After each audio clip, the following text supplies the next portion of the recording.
Howdy, folks, and welcome back. Hope you're all blessed and doing fine out there.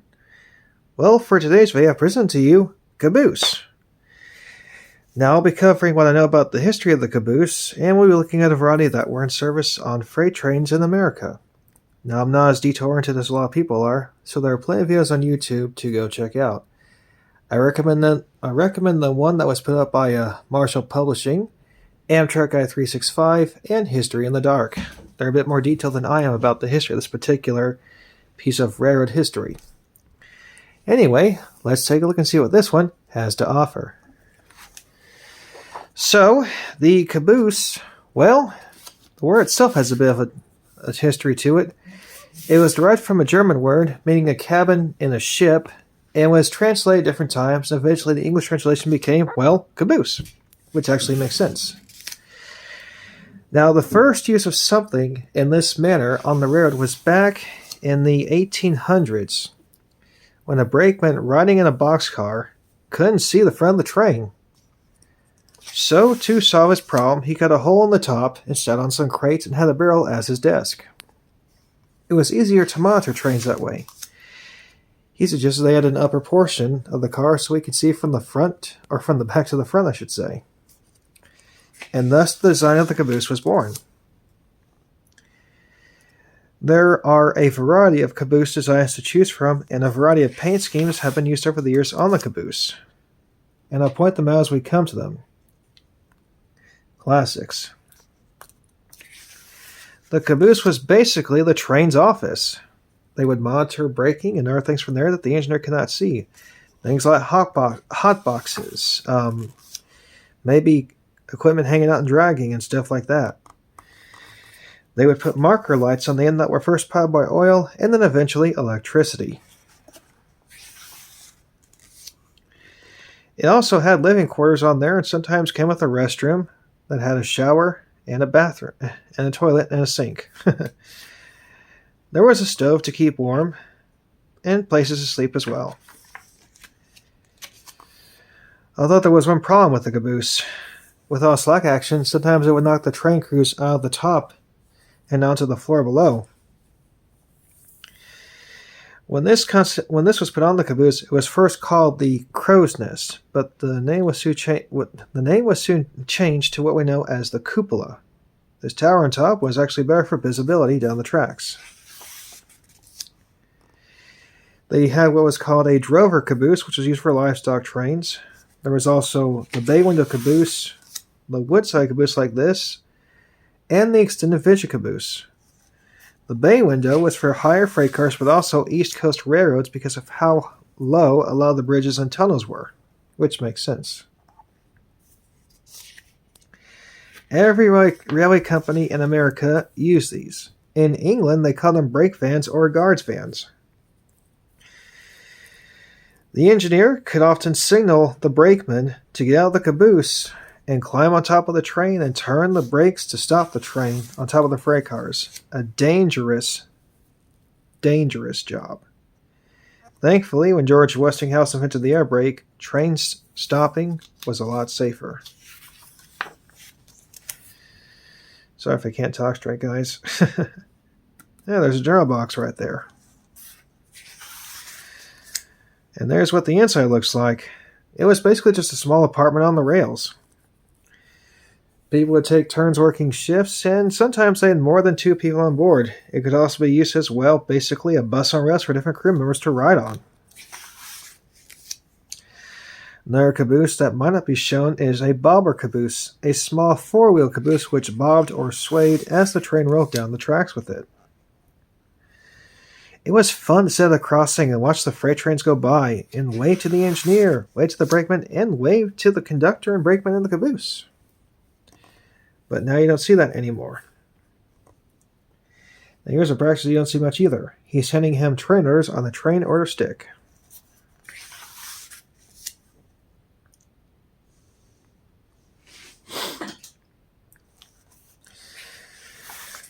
Most cabooses were painted red because it was a cheap car, but it also became a staple hold in cabooses, so that's where the song Little Red Caboose was derived from. Santa Fe one's probably my favorite out of all of them. And I think the extended vision is my favorite style of Caboose as well. There's the bay window right there. Pretty cool. Unfortunately, this was not to last. The Cabooses became more expensive to maintain as time went by and were a very tedious piece of railroad equipment. Not to mention, freight trains were getting longer too, so it was kind of hard to see at the other end of the train, regardless if it was a bay window or a cupola caboose.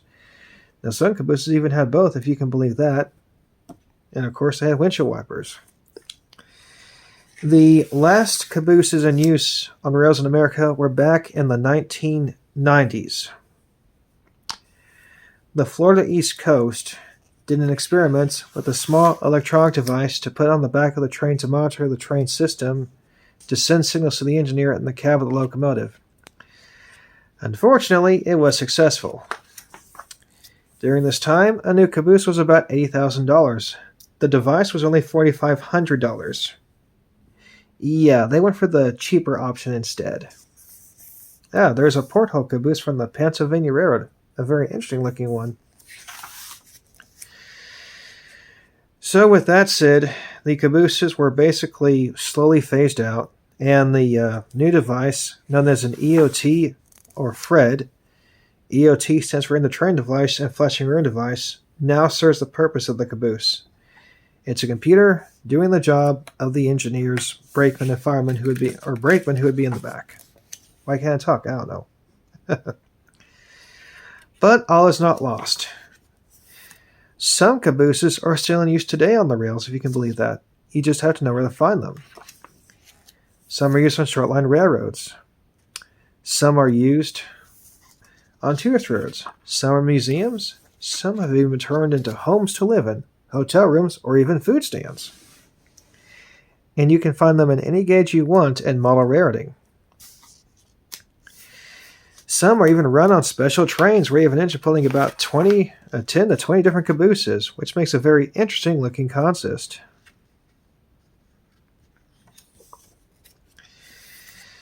The caboose, though, will be greatly missed. I wish I could have been around when they were still in service, but I was born in '91 and I never had the chance to really see it. I've been inside cabooses, I've been up to the cupola. I would love to ride on one and just pretend to be a brakeman for the day. Oh, some people are going to hate me if I forget this. Bay windows, here you go. But the cabooses were also turned into shoving platforms. Typically, before that, train crews had to hang on the back of freight cars while they were moving them back and forth and to and from. Well, with the shoving platform, you stay on the platform, it's safer, and you have better visibility on them.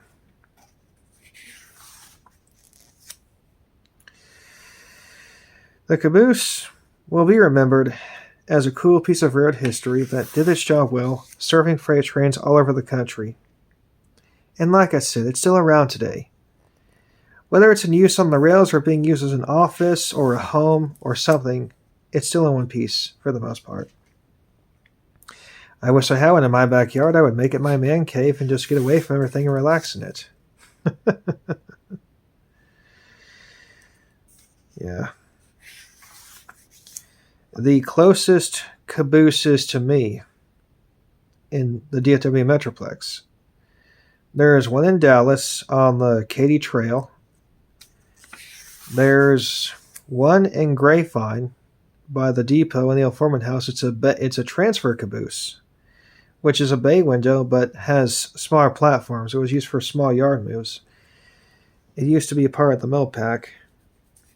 And then there's a caboose in the stockyards, which is painted up in the Grapevine Vintage Road advertisement, and it's painted up. It used to be Union Pacific.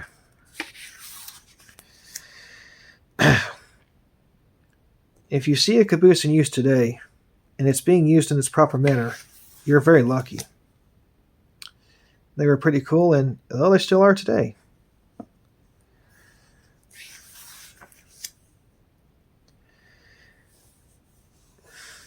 I think I've covered all the history I can remember. Like I said, there's better videos that cover the history of this particular car. It lasted from the beginning of railroading up until the late 80s mid-90s in the country.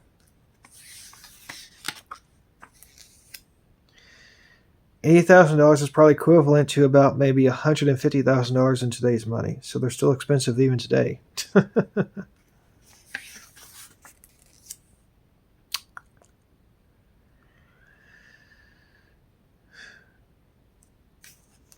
It is sad they're gone, though. I will agree to that.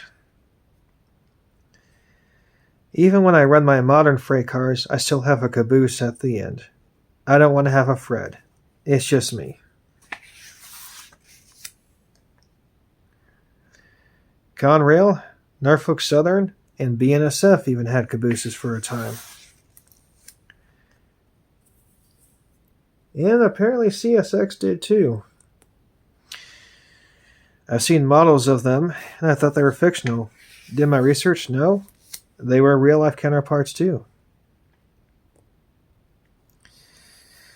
Cabooses also had radios in them. I forgot to mention that eventually, so they could communicate better with the engineer.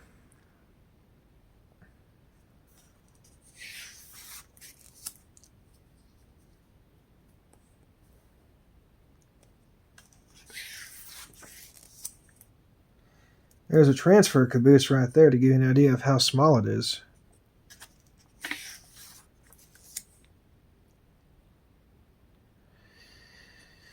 Yeah, these were quite something to see back in the old days. Wide vision or extended vision. This was put in for better visibility to see down the tracks. And it did the job well, as y'all can imagine.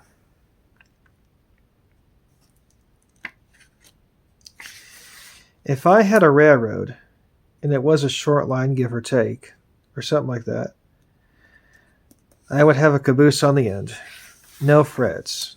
I would buy cabooses, put them in service, and give all the men jobs.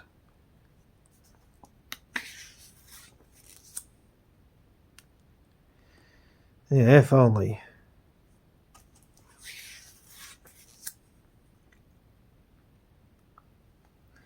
Ah, well, there's one being pulled behind a commuter car, it looks like. How about that? Canada had them. Down in Mexico, they had them. I'm not sure how many roads in the world still use cabooses or guard vans or brake vans, whichever you want to call them. I haven't really looked into it, but it wouldn't surprise me if some still did use them.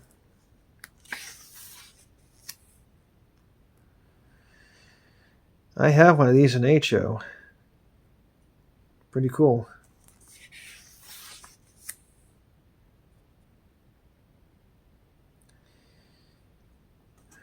The Great Northern had probably the biggest caboose of all.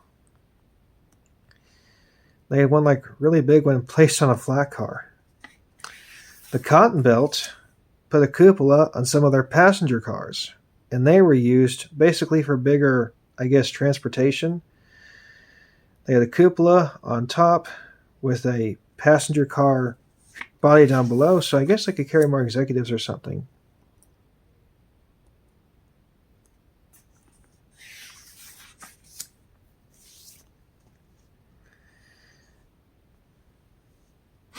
Oh, there's a neat one. There's a bicentennial paint scheme right there. Love that one. It was just a cool thing to see, guys, and I wish they were still on the rails today. I wish freight trains were not miles long either, but shorter and had a caboose on the end. Longer trains are not safe, nor are they very efficient. Odds and ends. Here are the smaller office cabooses or work cabooses.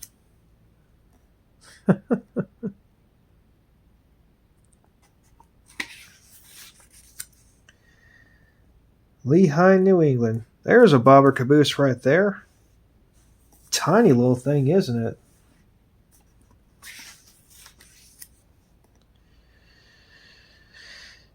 Some are even used on maintenance of late trains as well. I forgot to mention that part. Uh-oh. Looks like they had a little wreck there. That's not a good thing either.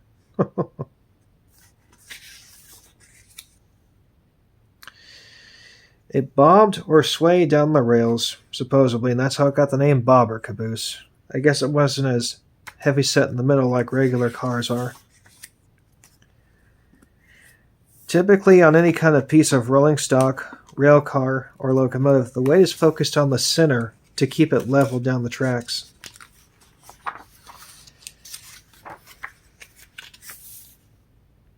I have no idea what that thing is. That's probably a converted caboose right there, or something.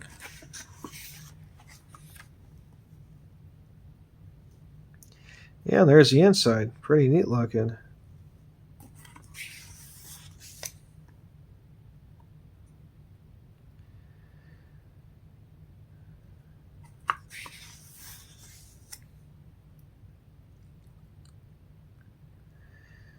There even were cars that had a caboose on the end, and you would hook up a crane car to it, and the hook would rest on that part of the car, the flatbed part in front of the cupola, or caboose area, or whatever it's called.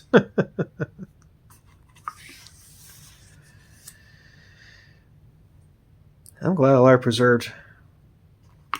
Oh, another caboose that's close to me is along the old Cotton Belt route, now Tex Rail in the Great Finch Road.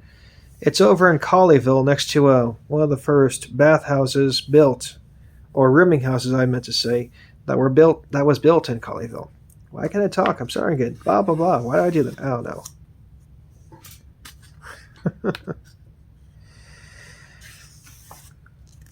know. That's a nice picture then with the sunset. How do you like that?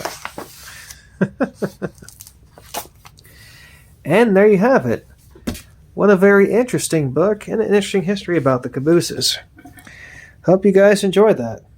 Alright, until next time, please be safe around trains. Please like, share, subscribe, and comment. And remember, the Lord will always love all of us. Happy rails, guys, and see y'all next time.